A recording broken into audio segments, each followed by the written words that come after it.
Let me start off by saying, President Lula, don't worry, when we have the BRICS meeting, the issue of currency is top on the agenda, so we are going to discuss it.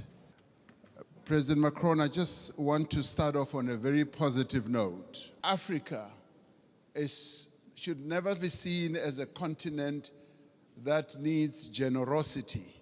We want to be treated as equals. Even in the multilateral institutions, we want to be treated as equals. And if our equity is at a low ebb, there must be ways in which that can be addressed. To us, this is very important. Our sovereignty is one of the things that we hold on dearly to.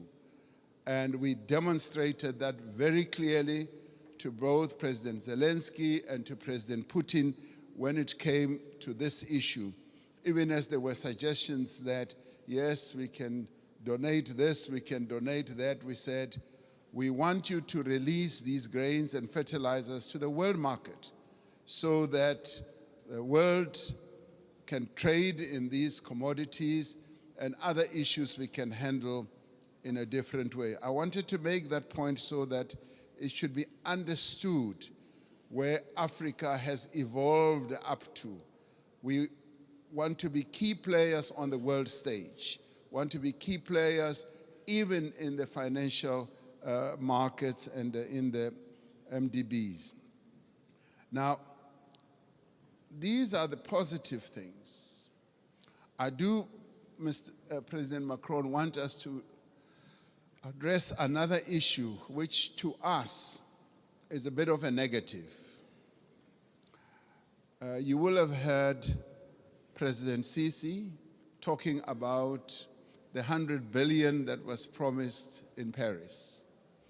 President Sassou Nguesso yesterday as well also spoke about it at the dinner. Now, there is that issue that a number of the commitments that have been made have not really been fully lived up to. But before I get into details, let me immediately say that we recognize the many initiatives that have been put on the table, and a number of countries here have done so. Germany has gone out of the way to put a number of initiatives, and the US has also done a number of things. But there have been times when we felt like we were beggars. I played a key role as chair of the African Union during the COVID period. We felt like we were beggars when it came to vaccine availability, when we felt we needed access to vaccines, and the Northern Hemisphere countries had bought all the vaccines in the world, and they were hogging them. And they didn't want to release them at the time when we needed them most. And we felt like we were begging. And at times it felt like they would just be droppings from the table, that yes, we will give you that and that. And let me tell you something that generated a lot of resentment. We resented that, and it got worse when we said we want to manufacture our own vaccines. And when we went to the WTO, there was a lot of resistance, enormous resistance. And we kept saying, what is more important, life or profits by your big pharmaceutical companies? And that too, I must tell you now, generated and deepened that disappointment and resentment on our part, because we felt like life in the Northern Hemisphere is much more important than life in the global South. And these are issues that need to be addressed. And I'm glad that we are all seated here like this, because we've got to get to the heart of these matters and address them. Now, I come to promises that have been made. And Chancellor Scholz was saying, we've got to walk the talk. Yes, we want to see the talk being walked. President Sassou Nguesso yesterday said at the dinner, $100 billion was promise per year. And he was saying, I've never seen that. And many of us will testify that that $100 billion has never really been made available. And this should stand out as something that needs to be addressed. Because sometimes we sit at conferences like this and say, yes, we'll make this available, and we believe you. We believe you, but now the tire must hit the tar. We must now see action flowing from that. Now, I want to then talk about something very practical.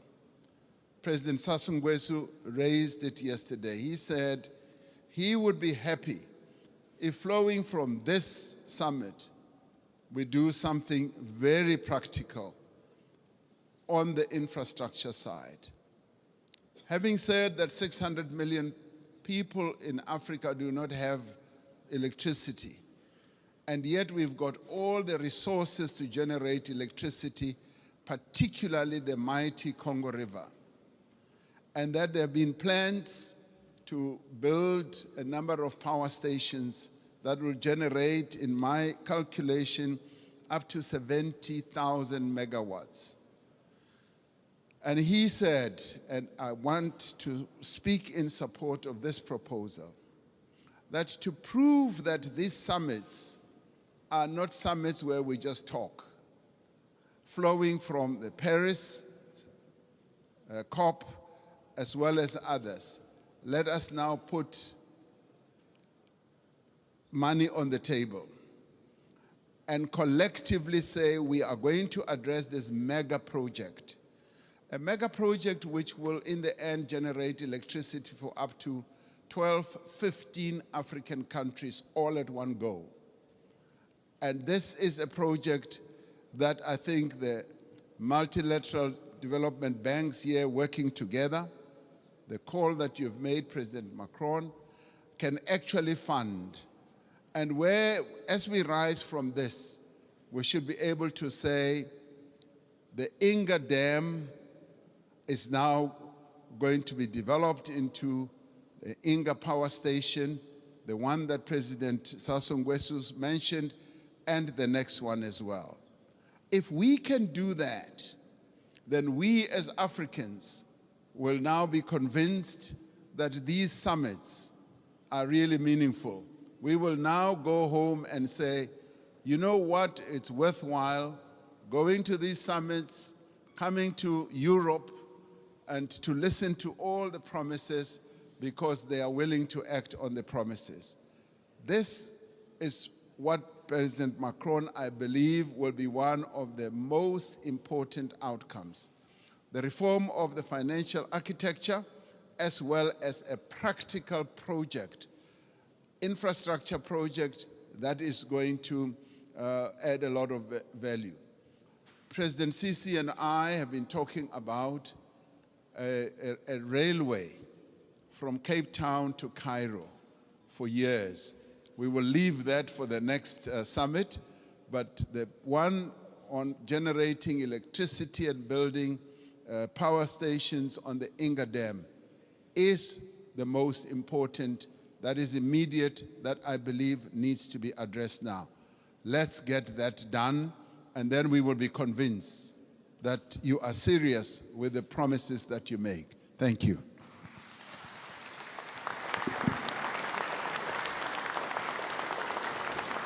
Thank you, Cyril. Thank you, everybody. Mesdames et messieurs les chefs d'État et de gouvernement, mesdames et messieurs,